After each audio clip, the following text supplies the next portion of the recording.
Okay, I'm back. Welcome back to the Breakfast Nook at 9. Okay, so we're going to continue on with chapter 3 of the book of Daniel. So we left off talking about the golden image that Nebuchadnezzar had set up. Remember, it was 90 some feet tall, 9 feet wide, and he commanded everyone, he called all the people under his reign to come, and they had to worship it. Not just worship it, they had to drop down on their knees and worship it.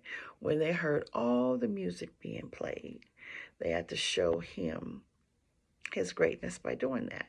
Except the 3 Hebrew boys, Meshach, Shadrach, and Abednego, he had changed their name, tried to change their diet, but he didn't change their God.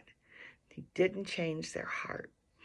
But then, so they wouldn't bow. So his people came to him and said, you know what?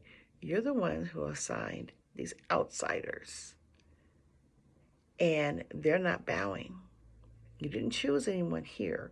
You chose these outsiders to be in your in the midst of you as a king, to be your servants. You didn't choose anyone else, but they're not doing what you told them to do. Let's continue on. So then Nebuchadnezzar, in a furious rage, gave command to bring Shadrach, Meshach, and Abednego, and these men were brought before the king.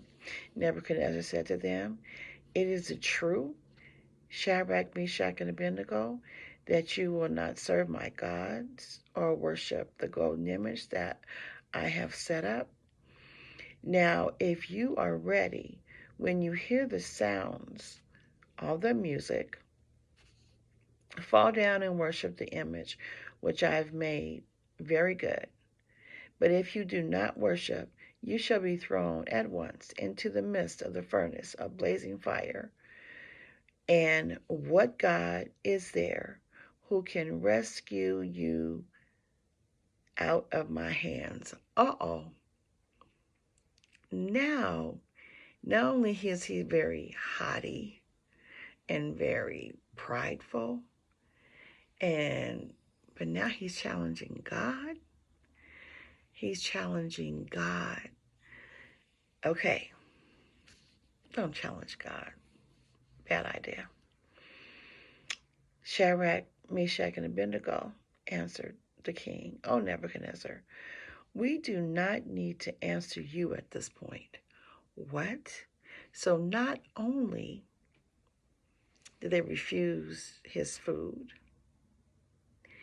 and not only are they refuse to bow down to his image, but they're letting him know they are refusing his word.